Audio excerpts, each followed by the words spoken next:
বিশ্বনবী বলেছেন, কোরবানির চাঁদ যখন উঠবে, আর যে ব্যক্তি কোরবানির চাঁদ ওঠার আগে যে ব্যক্তি ইচ্ছা পোষণ করবে যে আমি কোরবানি দিব, সে ব্যক্তি যেন হাত পায়ের নখ এবং চুল কাটা থেকে বিরত থাকে। এরপরে বলবেন, হুজুর যারা কোরবানি দেবে না, আপনি দেবেন, আপনার পর স্ত্রী দেবে না, আপনার ছেলে মেয়েরা দেবে না, আপনার উপরে তারা নির্ভরশীল, তাই কি না? সুতরাং তাহলে আপনার ছেলে মেয়েদের জন্য তাহলে প্রযোজ্য নয়, তাহলে যারা কোরবানি দিতে পারবে না তাদেরও জন্য নয়। এইবারে আরেকটি হাদিস হলো জালিকা তামামুল উযহিয়া, অর্থাৎ এটা যদি কেউ কোরবানি দিতে পারলো না, তবে কেউ যদি হাত পায়ের নখ কাটা চুল কাটা থেকে দূরে থাকে, তাহলে কোরবানির পূর্ণাঙ্গ সওয়াব আল্লাহ তাআলা তাকে দান করবেন। এই জন্য পারিবারিকভাবে এই হাদিসটি আমি মনে করি আমল করা উচিত। সম্মানিত দিনী ভাইরা, তো এইবারে আমরা পরবর্তী পর্যায়ে পৌঁছে যাই। সেটা হলো যে রাসূল আকরাম সাল্লাল্লাহু আলাইহি ওয়াসাল্লাম হাদিসে উল্লেখ করেছেন যে আল্লাহ রাসূল বলছেন যে যখন আমরা কোরবানি দেব, এ সময় কোরবানি দেওয়ার সময় পশুগুলো আমরা তো যেই জবাই করব, তবে কোরবানি চাঁদ উঠলে, এটা বলেছেন কিনা তাও জানি না, কোরবানি চাঁদ উঠলে হুজুর আকিকাজি দেওয়া লাগবে, কোরবানি চাঁদ উঠে গেছে, কি করব? আমি একদিন প্রায় 20-25 বছর আগে কেশরহাটে গরুর গোস্ত দিয়ে ভাত খাচ্ছি। গরু খাবো না, গোস্ত খাবো না। এখন আমি যদি গোস্ত না খাই, সবজি দিয়ে খাই, সবজি দিয়ে খাওয়া গোস্ত বেশি খায়, আর এখন দেখতেছি যে সবজি কম পড়ে, আর আমি যদি সবজি দিয়ে খাই, কালাম হুজুর এত কৃপণে যে ওই সবজি দিয়ে ভাত খাচ্ছে। এই জন্য গরুর গোস্ত দিয়ে যখন ভাত খেলাম আজ থেকে 20-25 বছর আগে, তখন বাক্সলের এক লোক বলতেছে, হুজুর আপনারাই বলেন, আপনারাই আবার এই কাজগুলো করেন। কি বলি আমরা, আর কি কাজ করলাম? এই যে কোরবানি চাঁদ উঠে গেছে, গরুর গোস্ত দিয়ে ভাত খাচ্ছেন। ওরা গরুর গোস্ত বিক্রি করতেছে, অত কিছু নয়, তবে আমি ভাত খাচ্ছি গোস্ত দিয়ে, তাই বারণ, সমস্যা। সুতরাং কোরবানি চাঁদ উঠলে হাত পায়ের নখ কাটা থেকে বিরত থাকতে হবে, এরপরে চুল কাটা থেকে বিরত থাকতে হবে। অথচ আপনি কোথায় পেলেন এই কাজটি? সুতরাং এটা নয়। কোরবানি চাঁদ উঠলে আপনার প্রয়োজনে অপ্রয়োজনে গরু জবাই করেন, খাসি জবাই করেন, মুরগি জবাই করেন, কবুতর জবাই করেন, কোনো প্রকার বারণ নেই। কোন লোক যে বলেছে শয়তান বলতে পারে, কোনো মুসলমান বলতে পারে না, এটা ভুলে যেতে হবে। নম্বর 2, নবী বলেছেন, কেউ যদি কোরবানির দিনে কোরবানি নামাজ, ঈদের নামাজ আগেই যদি সেই ব্যক্তি পশু জবাই করে, কাদ্দামা লি আহলিহি লাইসা মিনান নুসুক, বিশ্বনবী বলেছেন সে পরিবার পরিজনের জন্য গোশত খাওয়ার জন্য আগেই পশু জবাই করে দিয়েছে। লাইসা মিনান নুসুক, কোরবানি নিয়তে করলে কোরবানি হবে না।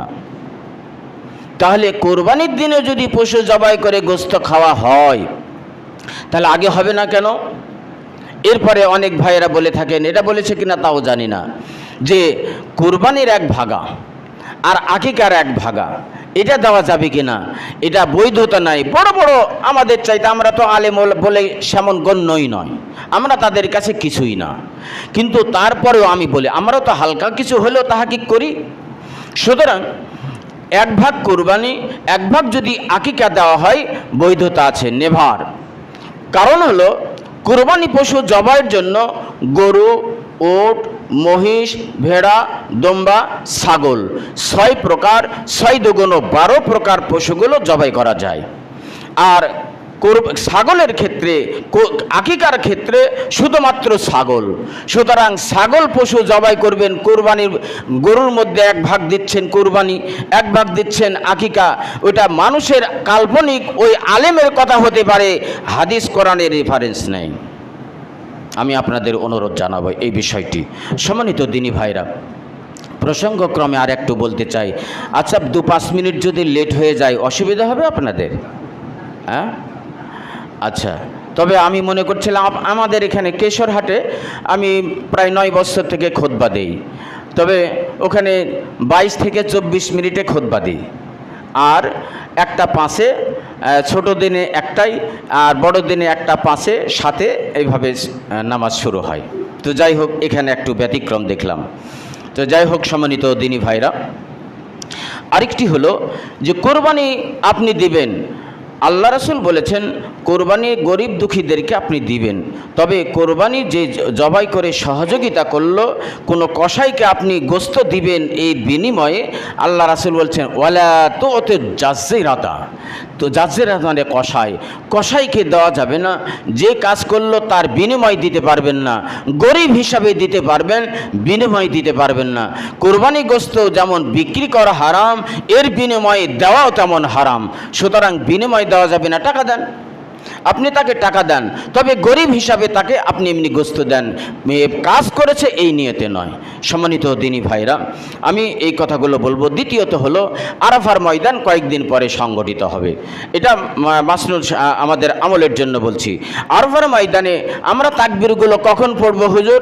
জিলহজ মাসে চাঁদ উঠেছে তখন থেকে কি তাকবীর পড়ব? আমাদের মধ্যে এখনও কিন্তু ইখতিলাফ আছে। ফিকহ সুন্নাহ সুবুলুস সালাম গ্রন্থে উল্লেখ করা হয়েছে যে বিশ্বনবী মুহাম্মদুর রাসূলুল্লাহ সাল্লাল্লাহু আলাইহি সাল্লাম সাহাবীরা তারা কিন্তু এই দোয়াগুলো পড়তেন যখন ঈদের দিনে পরস্পরে দেখা হতো। তাকাব্বালাল্লাহু মিন্না ওয়া মিনকুম, হযরতে জাবির ইবনে মুকাইর থেকে হাদিসটি বর্ণিত যে কুন্না আসহাবিন নবী সাল্লাল্লাহু আলাইহি ওয়াসাল্লাম, আমরা সাহাবায়ে কেরাম আল্লাহর নবীর সাহাবীরা আমরা যখন ঈদের দিনে পরস্পরে বাযুহুম লিবাযিন পরস্পরে দেখা সাক্ষাৎ যখন হতো তখন আমরা বলতাম যে তাকাব্বালাল্লাহু মিন্না ওয়া মিনকুম, ঈদুল ফিতর এবং ঈদুল আজহা আল্লাহ যেন আমাদের পক্ষ থেকে তোমাদের পক্ষ থেকে আল্লাহ যেন এটা কবুল করে নেন, এই দোয়া বলতেন। আপনি যদি ঈদ মোবারক এটা আমি বানিয়ে নিয়েছি, এটা সামাজিকতা। ঈদ মোবারক বলল তাকাব্বালাল্লাহু মিন্না ওয়া মিনকুম, এই কথাটি বলতে হবে। ফতহুল বারী, বুখারী সারা ফতহুল বারী 2য় খণ্ড 446 নম্বর পৃষ্ঠায় এই হাদিসটি উল্লেখ করা হয়েছে। আমি আপনাদের এর উপর আমল করার জন্য আমি আপনাদের বিনীত অনুরোধ জানাচ্ছি। এরপরে কোরবানি পশু, নাসাই শরীফের হাদিসে উল্লেখ করা হয়েছে কোরবানি পশু যদি আপনার জবাই করতে গিয়ে পেটে যদি বাচ্চা আসে, ছাগল হতে পারে, গরু হতে পারে, উট হতে পারে, সুতরাং পেটে যদি বাচ্চা হয় হুজুর নলকেয়াহু আম না কুলুহু, আমরা কি ফেলে দেব না খাবো? আল্লাহ রাসূল বলছেন তোমার যদি রুচি হয় তাহলে তুমি ওই বাচ্চাটাও তুমি খেতে পারবে।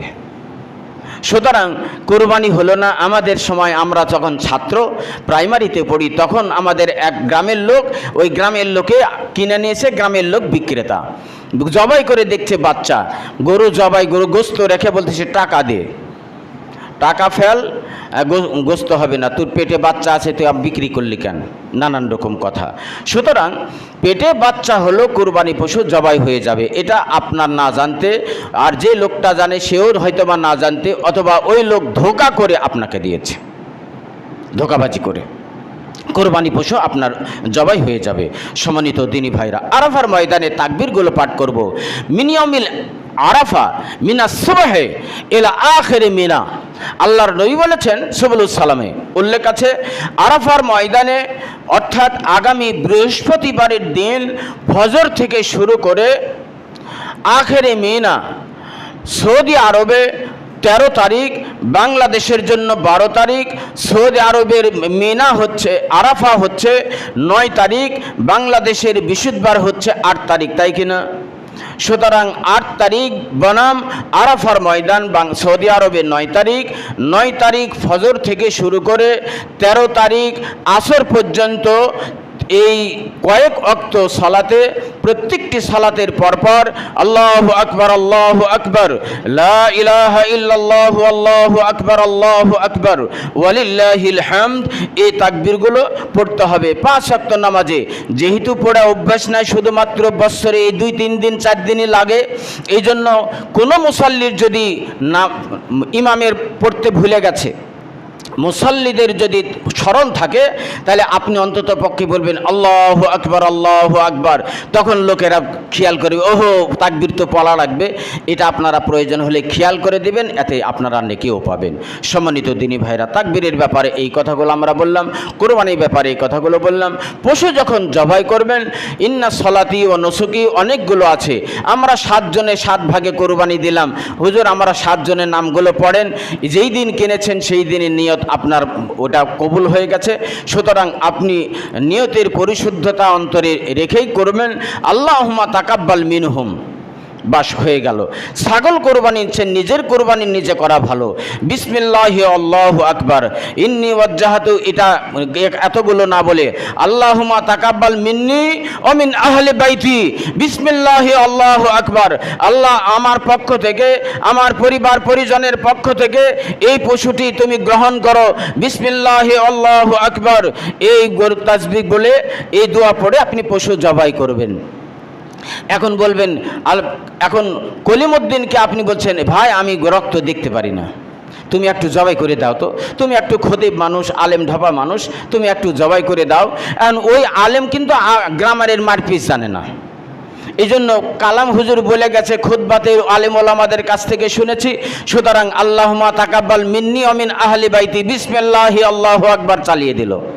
তাহলে টাকা দিলাম আমি, আর ওই কলিমুদ্দিনকে জবাই করে দিয়ে কলিমুদ্দিনের পরিবারের জন্য কোরবানি হয়ে গেল, গোস্ত খেলাম আমি। এই জন্য আপনি যদি আমার পশু আপনি যদি জবাই করেন, এই ক্ষেত্রে বলতে হবে আল্লাহুম্মা তাকাব্বাল মিন কালাম ওয়া মিন আহলি বাইতিহি, বিসমিল্লাহি আল্লাহু আকবার।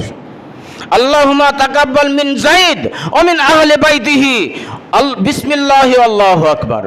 যদি এটা না বলতে পারেন তাহলে আপনি শুধুমাত্র বলবেন বিসমিল্লাহি আল্লাহু আকবার। মনে মনে বলতে পারে, আল্লাহ কলিমুদ্দিন তার পরিবার থেকে এই প্রাণীটি কবুল করে নাও, বিসমিল্লাহি আল্লাহু আকবার। আরবি যদি মারপ্যাচ না বোঝেন, এই কাজগুলো করবেন। সম্মানিত দিনী ভাইরা, এই কাজগুলো করার জন্য আমি আপনাদের আরেকটি বলতে চাই, আমাদের এলাকায় প্রচলন আছে, আপনাদের এলাকায় কি আছে আল্লাহ জানে, যে কুলু ওয়াতইমু ওয়াদ্দাখিরু, এখান থেকে ওলামায়ে কেরাম তাফসীর ইবনে কাসির বলেছে 3 ভাগ করা উত্তম। তবে ওলামায়ে কেরাম বলেন এই কথাটা কোনো মানুষের কথা হতে পারে, তবে কোরআন হাদিসের কোনো রেফারেন্স নাই, কয় ভাগ করা লাগবে বলা যাবে না। সবগুলোই যদি দিয়ে দেন গরিব দুঃখীতে আপত্তি নেই। আপনি যখন মিনাতে গেছেন, আপনি হজে গেছেন, আপনার সবগুলো দিয়ে দেন, 2-4 কেজি শুধু নেন, আমরা যেমন দিয়েছি। সুতরাং অনেক ক্ষেত্রে দেখা যায় ইমাম আবু হানিফা রাহিমাহুল্লাহ তিনি বলেছেন, যদি ছোট্ট ছাগল হয় 5-7 কেজি শুধুমাত্র ওজন, আর গোটাটাই যদি খেয়ে ফেলে দেয়, গরিব দুঃখী পরিবারের সদস্য যদি বেশি হয় তাহলে খেতে পারে। সুতরাং আপনি গরিবকে দেবেন, নিজে খাবেন। আমাদের গ্রামে এই ধরনের এলাকায় প্রচলন আছে যে 8 ভাগে 7 ভাগে কোরবানি দিলে 8 ভাগ করে, 1 ভাগ সরকারি থাকে আর 7 ভাগ 7 জনে নিয়ে নেয়। এই কাজগুলো করে, এটাও কিন্তু এলাকার প্রচলন। এতগুলো আবার ফাঁকি দেওয়া উচিত নয়। তারপরে আবার ওই 1 ভাগ সরকারি রাখে, ওটার মধ্যে থেকে আপনি গরু দিয়েছেন, খাসি দেয়, যারা খাসি দিয়েছে তারাও সরকারি কাছে জমা দেয়, ওটা খাসি দিয়ে দেয়। এই জন্য আমি আপনাদের অনুরোধ জানাবো, আপনার বন্ধু বান্ধব আত্মীয় স্বজন খাসি দিবে, আপনি ওই গোস্ত থেকে আপনি নেবেন না দয়া করে। এই কাজগুলো একটু করবেন। আল্লাহ আপনাদের আমাদের এগুলো পরিত্রাণ, এগুলো থেকে গোটা জাতিকে আল্লাহ তাআলা পরিত্রাণ দেওয়ার আল্লাহ আমাদের তৌফিক দান করুন, আমিন।